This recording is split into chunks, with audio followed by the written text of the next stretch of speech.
mostly because we're matching, so I feel like she earns the right for the first question. Yes, thank you. Does the president now acknowledge what the special counsel indictments made clear, which is that Russians not only tried to meddle but interfere and influence the 2016 election? Absolutely, and the president has acknowledged that multiple times before. He acknowledged it during the transition, he acknowledged it during a press conference in Poland, and he acknowledged it for a third time at a press event in Poland. He has stated several times, I think one of the places where you guys seem to get very confused, and it seems to happen regularly, the president hasn't said that Russia didn't meddle. What he's saying is it didn't have an impact, and it certainly wasn't with help from the Trump campaign. It's very clear that Russia meddled in the election. It's also very clear that it didn't have an impact on the election, and it's also very clear that the Trump campaign didn't collude with the Russians in any way for this process to take place. So, if that's the case, why hasn't the president implemented the sanctions which Congress passed last year? Look, frankly, that's not completely accurate. Look, this president's been tougher on Russia, far tougher on, well, there's a process that has to take place, and we're going through that process. That law also says that the countries have to violate something in order for those sanctions to go into place, and that hasn't necessarily happened. But what I can tell you, hold on, that the president has been extremely tough on Russia. He helped push through $700 billion to rebuild our military. I can assure you Russia is not excited about that. He's helped export energy to Eastern Europe. I can assure you Russia is not excited about that. He has put and upheld sanctions that the Obama administration put in place. He's upheld those. He's closed 3 diplomatic properties that were Russia's here in the United States. He has taken number of actions against Russia and put pressure on them. He's helped arm the Ukrainians. There are a number of places that Obama was too weak and refused to take and put pressure on Russia where this president has. There are Democrats and Republicans. I'm going to said the president could be much tougher. Why not? Sorry, I'm sure he'll pick up where you left off. I'll pick up first a clarification from some of the president's tweets over the weekend. The president doesn't really think that the FBI failed to stop the Parkland shooter because it was too involved with the Russia investigation, does he? I think he was speaking not necessarily that is the cause. I think we all have to be aware that the cause of this is that of a deranged individual that made a decision to take the lives of 17 other people. That is the responsibility of the shooter, certainly not the responsibility of anybody else. So did he mistweet when he said that? 'Cause he's pretty direct. He says, this is not acceptable. They are spending too much time trying to prove Russia I think he's collusion. making the point that we would like our FBI agencies to not be focused on something that is clearly a hoax in terms of investigating the Trump campaign and its involvement. You just agree that the evidence is there that the Russians interfered with our election. I said that the Trump campaign interfered and colluded with it. This investigation is obviously about what Russia did, and it raises the question now that you've said the president agrees, the National Security Advisor says the evidence is incontrovertible. What is the president going to do about it? What is he specifically doing about the fact that Russia interfered with our election and has every intention, we are told, of doing it again? What is he doing about it? Look, just last week, the Department of Homeland Security Secretary Kirstjen Nielsen met with a number of relevant stakeholders. They're discussing this process and going through and looking every single day at the best ways forward. Everybody wants to blame this on the Trump administration. Let's not forget that this happened under the Obama administration. It happened over a year ago. What's he done about it?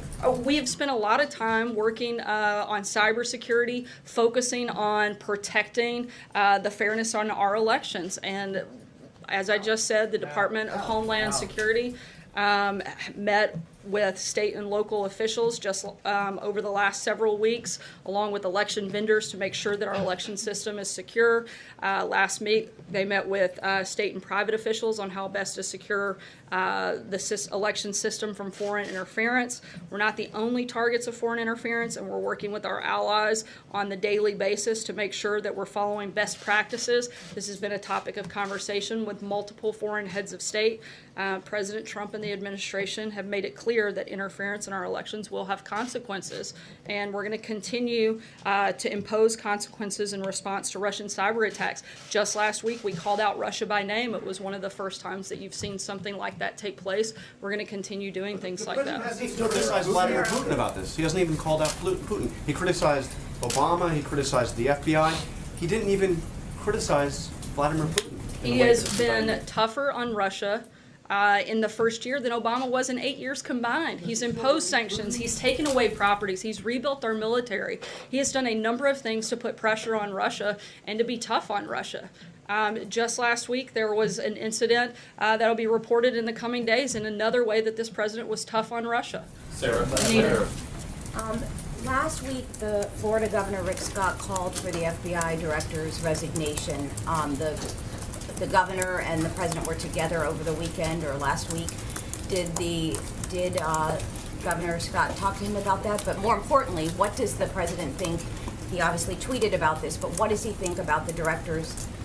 Should the director go? What is the consequence of them missing the tip on the shooter? I'm not sure if it came up in the private conversations between the governor and the president. I would have to check and get back to you. In terms of the action or the inaction of the FBI that's currently being reviewed and investigated, and I can't speak to it at this point.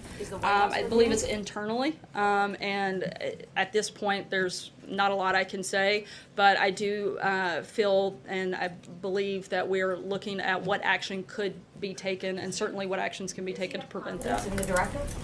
No changes in that. We've answered that question a number of times, and I don't have anything new on that. Mara? Based on what you said before about the event tomorrow, you mentioned who is coming. What is the topic exactly? Is it mental health? Is it guns?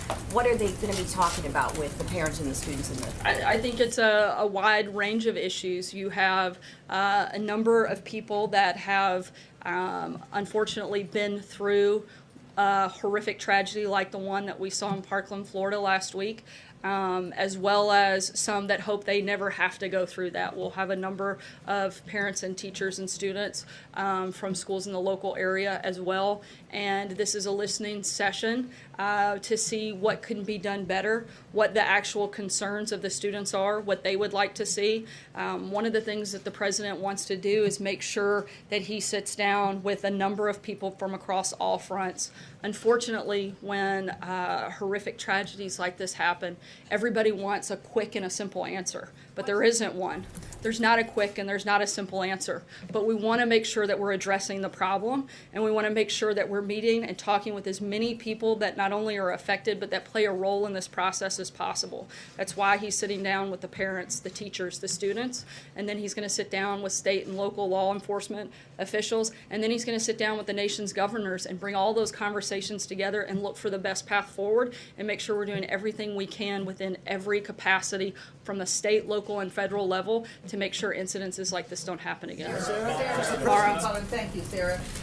The president in 2000 did support an assault weapons ban. What's his position now?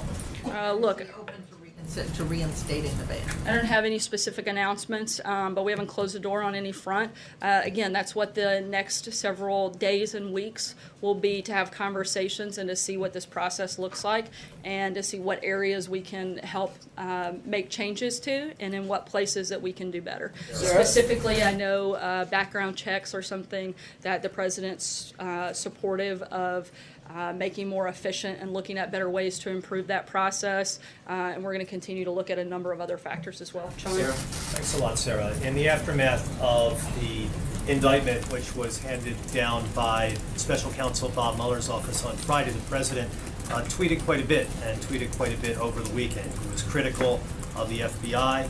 He was critical of Democrats, critical of the ranking member of the House Intelligence Committee, Adam Schiff, even critical of his predecessor, but he was not critical of Russia. He was not critical of the Russian president, Vladimir Putin.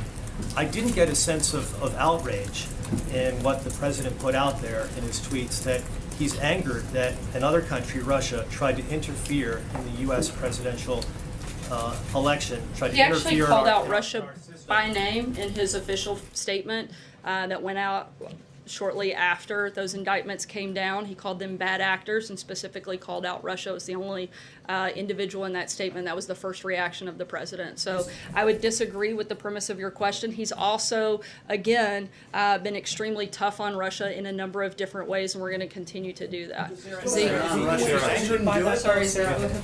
angered by this or outraged by the fact that Russia tried to interfere in our system? I think he's angered that anybody would try to meddle into our system.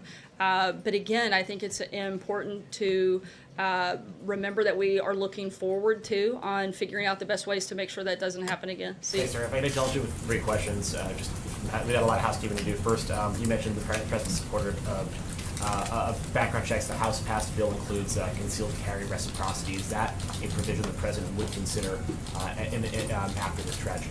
I haven't spoken to about that specific procedure. I know he spoke with Senator Cornyn on Friday. The Senate version is a little bit different, and he is generally supportive of that, but we're going to continue those conversations. Separately, last week there was some news made by Administrator Pruitt as well as Secretary Shulkin. Do they both have the president's about their private travels and use of whether it be first-class flights or inappropriate use of federal resources? Do both of them still have the confidence of the president? I have no reason to believe otherwise. As we've said many times before, if somebody no longer has the confidence of the president, you guys will know. And finally, the Chief of Staff on Friday issued that memo on security clearances, that those with interim security clearances by the end of this week that have been outstanding since June of last year would lose their access to classified information. One of those people we know from his attorney is Senior Advisor Jared Kushner. Can you talk about whether or not how he'll be able to do his very senior job in the White House if he does not have access to classified information? I can tell you that no decision within the memo will impact anything that Jared Kushner is working on in terms of specifics on security clearance. I can't get into. Does he not need classified information to do his job? I can't answer whether someone has security clearance or not, as we've addressed many times before, but I can tell you that nothing that has taken place will affect the valuable work that Jared is doing. He continues and will continue to be a valued member of the team, and he'll continue to do the important work that he's been focused on with the last year. John. Sarah, you mentioned a deranged individual took the lives of 17 people at Parkland. That's after a deranged individual took dozens of lives in Las Vegas, in the wake of which the president offered some support for the idea of banning bump stocks, which then seemed to have fallen by the wayside.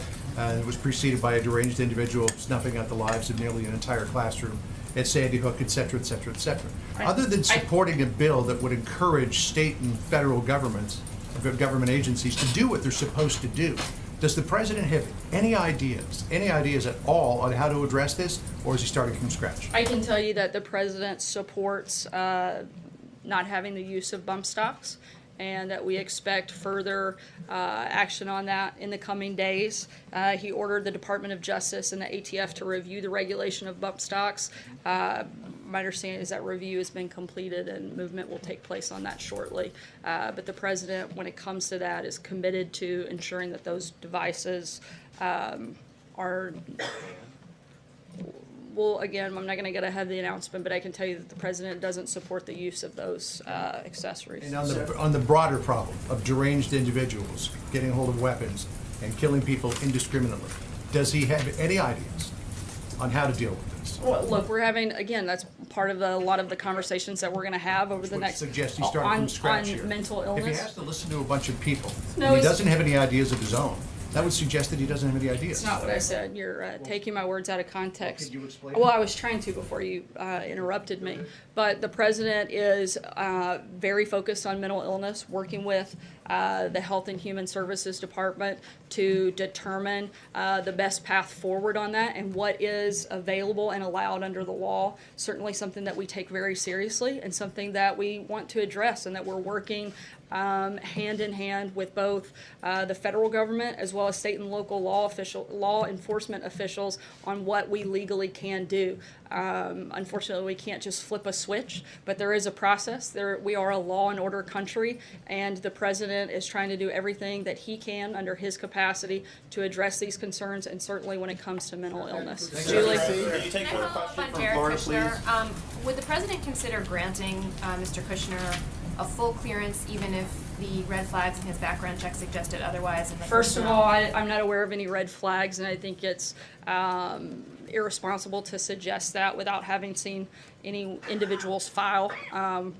And secondly, I haven't spoken to the president about whether or not that would be necessary, but again, as I said, Mr. Kushner's work that he has done will not be impacted. He's going to continue to do the work that he's done over the last year. Roberta? Has the president ever overruled the Personnel Security Office on a recommendation? I'm not they made aware on of any their- time that's happened. Roberta?